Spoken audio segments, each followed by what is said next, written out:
Hello again, my friends. So welcome back to Leopard Street, back to the cellar. This one, I've put the board back in and it works. Let's have a look at how it went and what it does.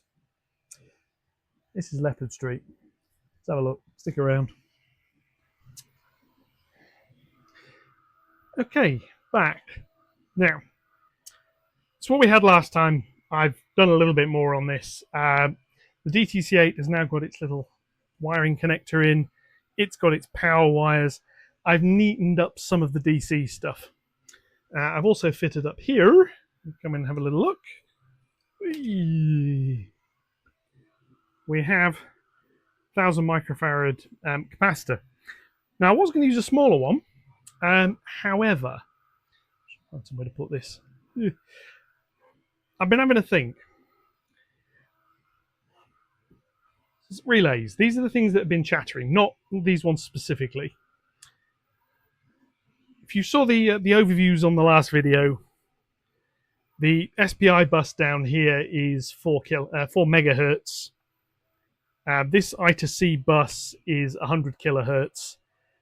A relay isn't responding that quickly. The interference is coming from the servos, which on this board are over here. Oh, there's one. There's going to be another one shortly.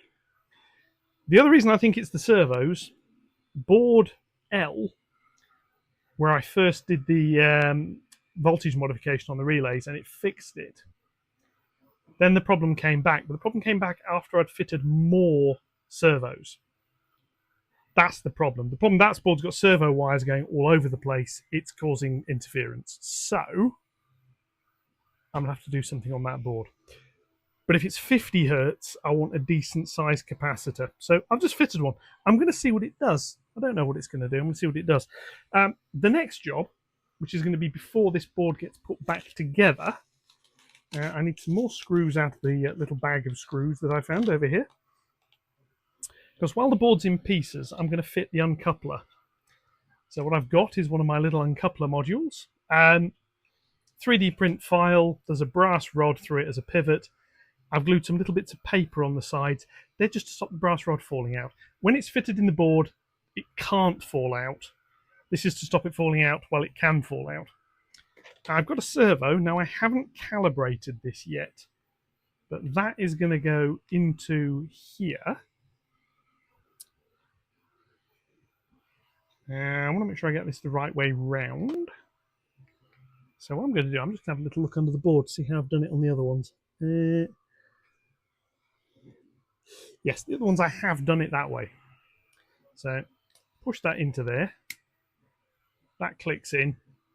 I've not put the arm on it properly yet because I've got to calibrate it. That goes, I'll just get this right.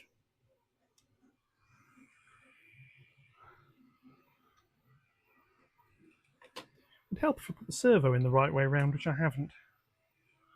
Just that way. Yes. Basically, I mean, it's a clip, but good job it's a clip, really. If I'd glued that, I wouldn't have got it back out. So that goes in there. A little arm, which I've got here, goes on here, like so, or like so. And I need this to be in its 0 position because it goes onto here. And it presses on this little block and holds that up. And then when the servo retracts, that drops down. There's magnets on here. That's how the uncoupler works. So what I need to do is get this positioned correctly. Now there's a longer piece on here. It's basically this. I mean, this block is what it rubs on, but that's fine. So that goes, if memory serves, it pretty much lines up like that. So this is going to come up here. I have to work out which way around I want this. Because if I put that in that way, that has got to go here. So is that going to fit with those wires? Yes, it will. So that's where that's going. So I'm going to fit that. And I'm going to fit that using 2 screws. Yeah. So put 1 screw in here.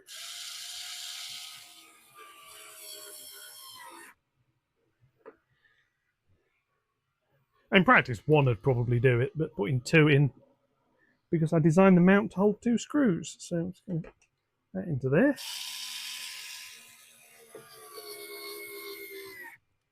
So that's in. That moves around like a little trapdoor. I now need to connect this servo. And its wire. Now, this is something else I've been thinking about. I'm probably not going to do it on this one, because I don't think on here it's going to matter. Its wire won't reach down to this. I don't really have the capability of moving that, so I'm going to have to put a little extension lead on there. I don't really need to put the extension on the yellow wire. I could just feed this thing 5 volts on the other. It's just the signal wire that's going to be needed. So what I'm going to do is put a screw through this to screw this in place. And I'll come back and worry about the wiring for it in a little while, because I'm going to have to take the servo out of here in order to set this up. So that goes... Excuse my head. I just need to try and get this into position. It's about there, I think.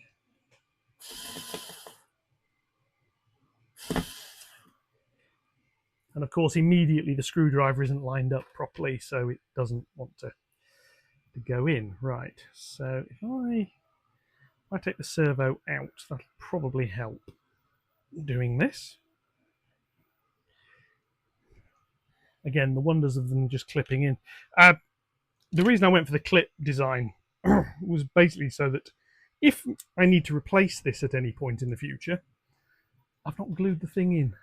So here we go. So that goes there, there, and about there, if memory serves. I just need to make sure that's about not where it needs to be. Bring that out. You have to do the screw at the top. So if I can just take the screw out of this thing, I'll probably end up having to reposition the screw at the bottom. All good fun. We are going to get trains running in this one, because I need to test all of this. I've just got to get the screw out of this hole first. So, oh, come here. Pliers. Pliers will do it. Pliers are good. I like pliers. So that's that to there. And we shall try this again. So that... I should probably have made a little mark on this, actually, to show where to do this. So that goes there. No. Try this again. I'm going to screw this in. I should be back in a mo. So, after the requisite amount of blue language, yeah, that was a... It went on all right. It was just holding it that was causing the problems. Anyway, that's where the servo's going to go. It's got a little extension lead on it. At the moment, that dangling down, I don't care about. Eventually, I'll route them around there somewhere out of the way, keep them away from everything else. Can't clip that in properly because I need to calibrate it. What I want is the arm position, so that is as far that way as it goes, which is the uncouple position, to be 0 on that thing. That's the ideal position. Because it can't push any further that way.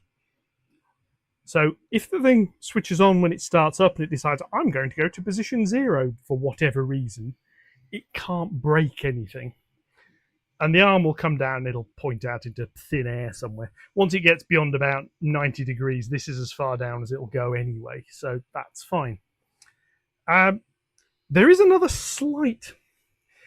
I hesitate to say mistake, but there is a slight thing here. So if I bring you around, here, have a look at this side. Now, I'm going to be positioning some more sensors in this thing. Specifically some little infrared sensors, which I want to put sort of around here. These are going to be, when the train is coming in and it hits these, stop. So on this track, they're probably going to be about there. And if we come around here, it's about there. Yeah, no problems. On those two tracks down here, those sensor positions are going to be, here are the feeds, down here somewhere. No problem. You've probably already guessed where this is going. These two tracks in the middle, yeah, the sensors are probably going to end up going in that bit. Now, I'm going to have to design the sensors to cope with this. It's going to be a sensor head, and then there's going to be a separate board it connects to. So it's doable, but when I was assembling all this, I'd forgotten I needed to add those. What I should have actually done before I'd put any of this gubbins on the bottom is drill the holes for those sensors. Got a lot more of those to do. That's something that's coming up, hopefully in the not too distant future. For now, a train coming in, that's the beauty of using steam trains, the locomotive is going to be at the front. So when the train is coming in, I can use the block detection system. When it detects it's come in on platform 3, it'll trigger feed 2, which is this one, which runs to about here, just a little bit of track. So it'll come in, hit that, stop, done. I can do that. It's not quite where I want it to stop, but I can do that, and I can just do it off the block sensors. The two intermediate lines, so the suburban lines, the goods line and the goods loop, I won't be able to run trains into on their own, unless, again, I use the block systems. Now, the two goods loop lines have got a block at the top and a block at the bottom, so I can do that. We'll see. Anyway, next job is put this back in the layout, test it. There's a few things I need to do. Need to test the block detection, which is brilliant because that means I need to bring a loco in. I need to calibrate the servo, and I'm going to get the scope on the power supply again, and I'm going to see whether putting this capacitor in has made any difference. I'm not expecting it to have made a huge difference on this board. It might make more of a difference on another board, but I'll be back in a minute with this in the layout. Catch you in a mo. Okay, back now. Full disclosure, I made a slight mistake. Nothing to do with the wiring. Come around here. I thought I'd cleared everything off the board. I first did it, I had that sitting across the rails. Of course, that's metal. Shorted the track out. Everything kept cutting in, cutting out, rebooting, restarting, yada yada. Right, anyway. If I turn the track power on now, first thing to note, these are all black, which is what they should be because there's nothing in those sections. This board is also dark because I forgot to plug it back in. Fault finding, so plug that board in. This board should now boot up, which it does. Points, relays, yada yada yada. Lights come on. I've not fixed that yet. I will do that. Right. So what I need to do now is test all of this stuff out. So I'm going to put my trusty J26, who I hope is in a mood to behave. So we shall see. Sound on. And a whistle. Sounds good to me. Backwards. There we go.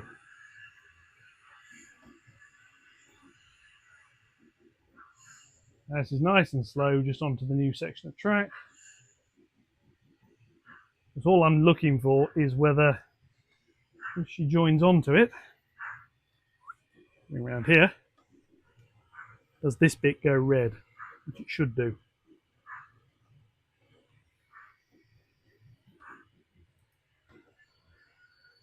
Gone red. I'm happy with that. So I'm now going to bring her forwards. I do that, and then that. I can drive her, so we can have a little, exactly running session, but here we go. I'll bring onto this line so I can check the other bit down there. So, forwards, more whistling.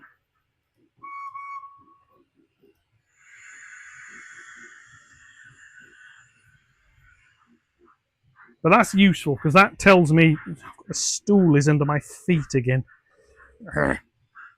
That tells me the DTC8 is working, the PCF8575 is working, so I can get rid of that. Rather pleased I've got rid of that. So the next step, I'd say, is going to be to bring her back in onto this road. So feed 1 is working. So I've got feed 2, feed 3, feed 4. I've also got some other ones. Now, these aren't on my JMRI system. Very simple reason. I don't know which one is which. So I've got some new stickers, which I'm going to label up. And I find my pen, as she wanders down the layout still. So 1, 2, 3, 4. So I've got 5, 6, 7, and 8. And these are feeds over this side. What I'm going to do, I just put little stickers, different colours for different things. Blue is a feed, so I've got those. I know what these 4 tracks are. This is 1, 2, 3, 4. Don't know what these ones over here are, so we'll find that out in a minute. She's nearly where she needs to be to turn round, or to stop rather. And we carry on with the electrical interference bit and the oscilloscope. I will be doing more with that. I am slowly learning how to use it. I did look earlier at what a proper one cost, because I'd like to have multiple channels. A 4-channel oscilloscope, a proper one, a decent one, not just a pretend little cheapy one. A 4-channel one that's not a particularly massively known brand is about 500 quid. So that's probably not happening in the near future. J26 is coming back down. She'll be back down here in a sec. So I'm just going to go up to the controls so I can tell her to stop when she gets there.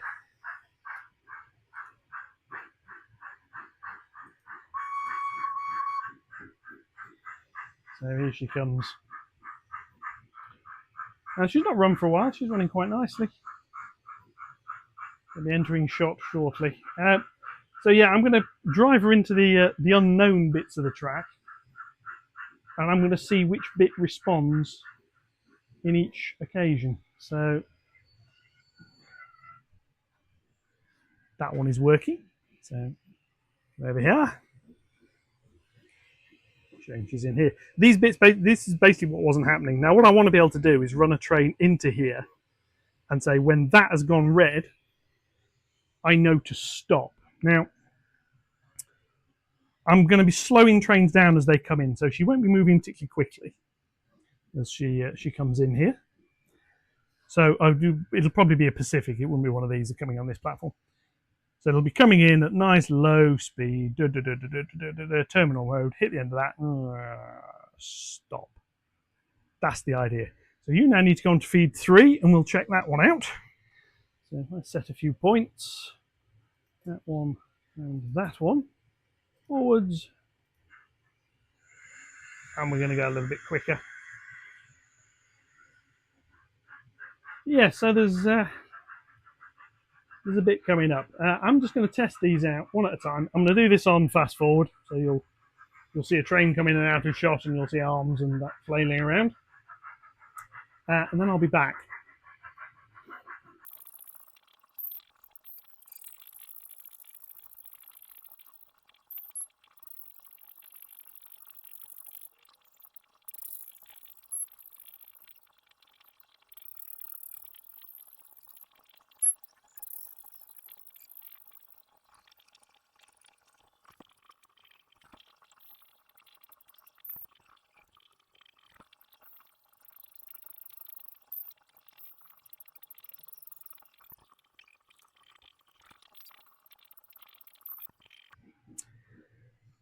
Okay, back. Now, I've put the labels in. All 8 blocks on this board are working, which I'm very, very happy with. So the next step is to get the uncoupler working. So what I need to do is set this thing up to know about this servo, which I'm going to just unplug and let dangle. Because I don't want it to break anything. So I'm going to configure that. What I've got to do, let's bring this up here. It's basically the same as when I've been configuring the points. What I need to do is tell the board it exists. I need to give it its 2 end positions. I need to make sure one of them is 0 and I'm going to set one of them to be 90 to start with. So basically it's going to be, the way I've got it done, it'll probably be minus 90 and 0, or minus 90 and 10 or something. And it'll go between those two. So I'm going to set that up. I'll be back in a couple of minutes when it's set up. We'll have a look at it in, then we're going to see if it works. That'll be fun. Catch you in a sec. So here we are under the board. This is the servo, the little flap. So I'm going to move that. It should move. All that close. So that goes up. And there is a little bit of slack in that. But that's its minimum position, so it can't go any further than that. So I can uncouple. So that is in uncouple position. And that is in its run everything past position. So the next test is comparatively straightforward, if I can get this to stand up again, since I've just moved that around, is does it work? Now this, I've not tried this, I've literally just fitted the thing. So what I'm going to do is I'm going to bring the J26 forward and I'm going to shove some wagons on the back. So J26 forwards. Yes, at the moment she's on a line where the uncoupler isn't, is perhaps the important bit there. And to bring her forward. I've also set JMRI up to know about this. So let's do that. Put her on reverse. Now, before I do this with the loco, I'm just going to test this out with the wagons individually. So what I've got is a pair of the Oxford 7 plank wagons. Just to reset that set of points. Just to try and find the appropriate control to do that. Right. I'm going to set the uncoupler to closed because I want to see if it works. So if we come over here, I can now push the wagons and leave them. And pick the wagon up, bring it down here. And in theory, if you run over it at reasonable speed, you'll be fine. It uncouples when you push. Now, these wagons, you may notice she's wobbling about like that, because the wagons have got steel axles. So, yeah. So what I'm now going to do is bring the loco back, and we're going to try to uncouple. So if I do this here, reverse, you ready? I'm going to take that as a yes. Of course, eventually I'm going to have to mark out where these uncouplers actually are somewhere, because they're all going to be buried under ballast. But let's just see how this goes. So she's going to come in. I don't want to uncouple the two wagons from each other. I just want to uncouple from the loco. So we're going to come in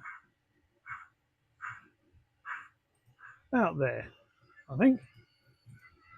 Tell that to throw. So I should now be able to go with the loco, push her backwards a little bit, and come forwards.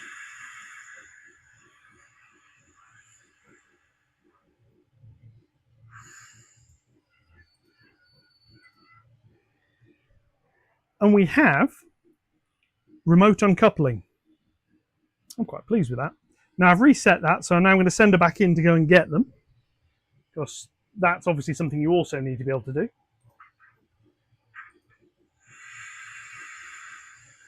So here we come. Hopefully that's got them.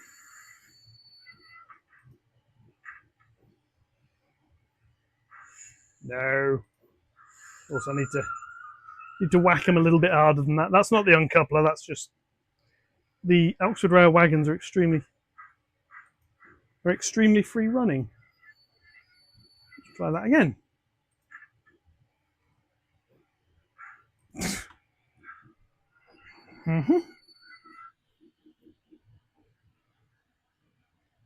Yeah. Now, it must be said, uncoupling there is what we need. Coupling back up, there'll normally be more than 2 wagons. There'll be a little bit more friction. There'll be a bit more weight. But that's the first of the uncouplers in the station area. Well, at this end, I've actually got one on platform 2's uncouplers in and working as well. But it's the drop-off uncoupler. So if we have a little look, that is here.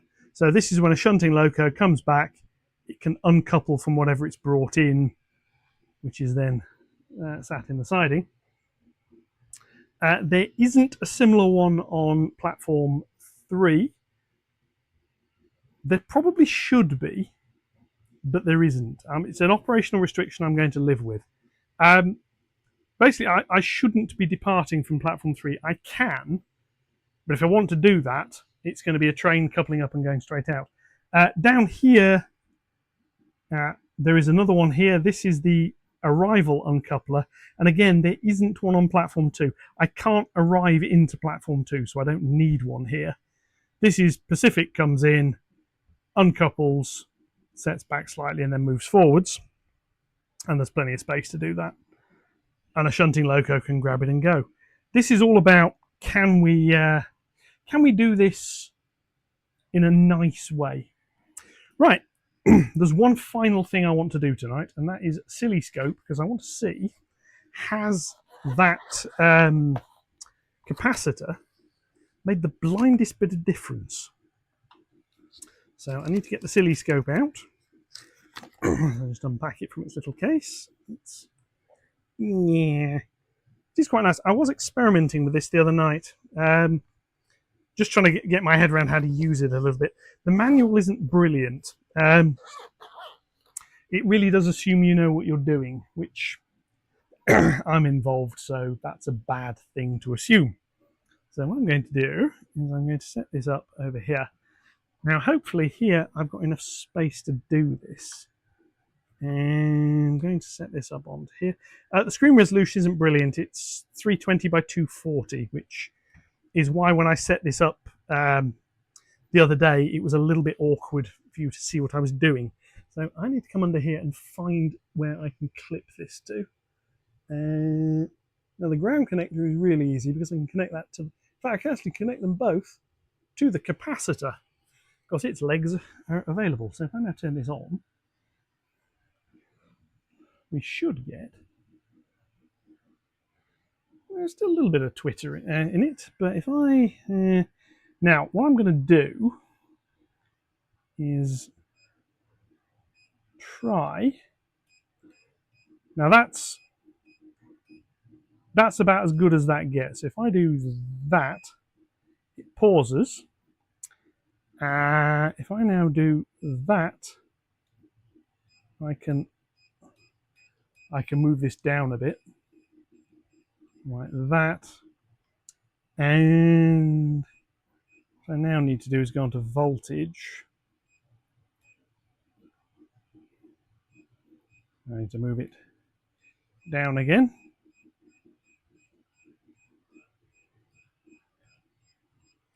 Now that's as low as that's apparently wanting to get. There.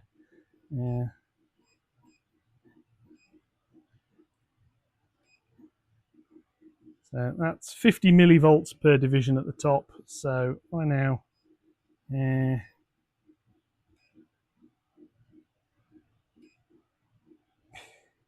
that's picking up something completely different at that point.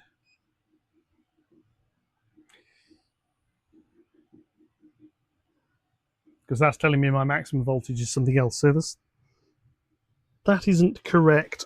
I'm not quite sure what that's picking up at there. That looks a bit like, well, it's obviously some sort of other signal. Let's just put that back on auto.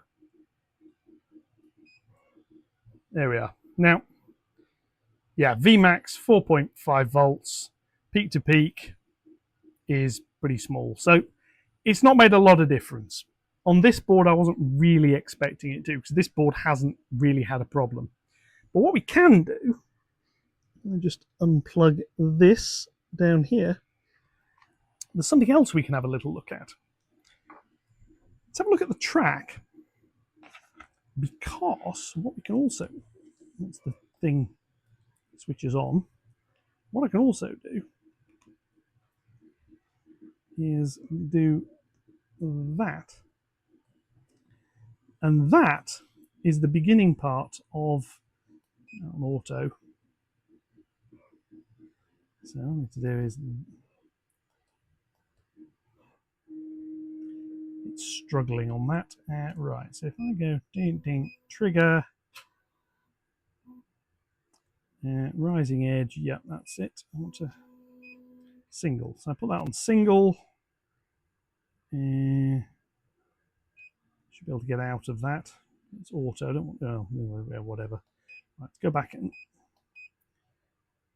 let's get out of that. Right, trigger.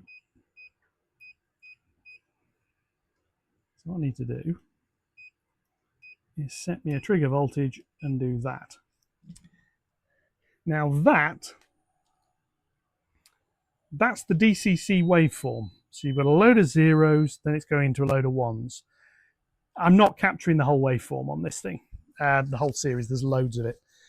You can see little spikes top and bottom. There's noise on that signal as well. Now there's always going to be noise on that signal and the system can handle it nicely.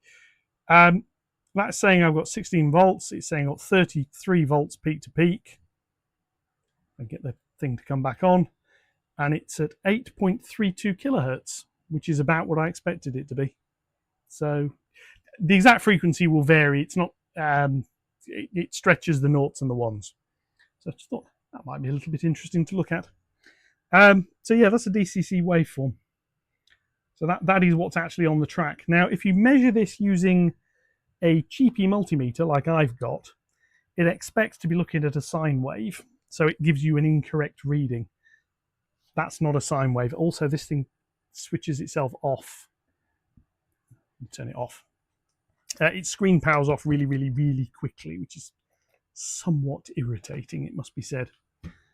Anyway, that's that. So, where have we got to?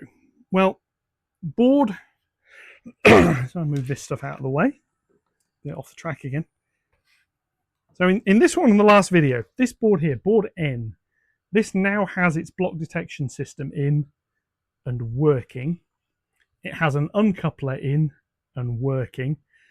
I've tidied the wiring up under there a little bit and I've put a smoothing capacitor in on its 5-volt circuit. Now I know that's working because if I unplug this board and then plug it back in, the current draw of that capacitor as it switches on resets all the other board controllers, which is fine. That's sort of what I was expecting it to do. But that's it for this video. So in the next one, I'm not quite sure what I'm going to be looking at. Open to suggestions. I've had a comment from Kelly about, will you stop taking your layout apart and just run some trains for a bit? That is coming up. I need to do a lot more testing on this. So there is going to be a lot of running stuff coming up. This board, obviously, it hasn't got any lighting set up. It hasn't got any platforms printed for it. I am pondering. I don't want to print a load of temporary platforms for here because they're going to be weird shapes. This one I want to actually make the platforms on. So I need to do the testing, then I can paint the track. Before I do that, I need to make these infrared sensors I keep talking about. So that is coming up. We're going to have a little look at how to make one, how they work. We can play with that. I've also got my turntable to play with again. And this little thing here, this little friend of mine, that's reflective screen, hello, is going to play a part in that one because I have got some problems with the sensors. Now, previously, I could look at the voltage coming off the sensors using the multimeter. This will tell me what's actually happening.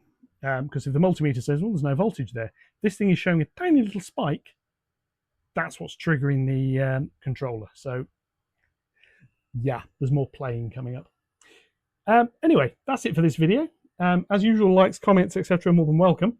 I've had a few comments on electrical noise and various suggestions on how to deal with it, which I am looking at. I'm going to be considering, and we're going to be playing a little bit more on that. But until then, enjoy the rest of your weekend. Thank you very much, and goodbye.